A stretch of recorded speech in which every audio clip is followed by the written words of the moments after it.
చెప్పుకుంటారు.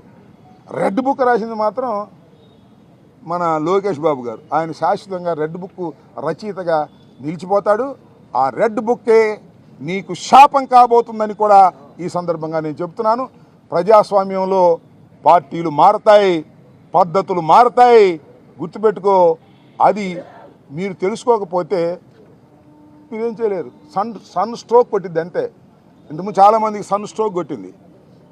చంద్రబాబు నాయుడు గారు కూడా లోకేష్ స్ట్రోక్ కొట్టేటట్టు ఉంది, ఎర్ర బుక్ స్ట్రోక్. గుర్తుపెట్టుకోమని మనం వచ్చేసి ఇప్పటికే 5 మాసాలు అయిపోయింది. ఇంకా ఎందుకని మా మీద కక్ష? అధికారం వచ్చింది మీకు. అధికారులు మంచి పనులు చేయండి అయ్యా, రోడ్లు వేయండి అయ్యా.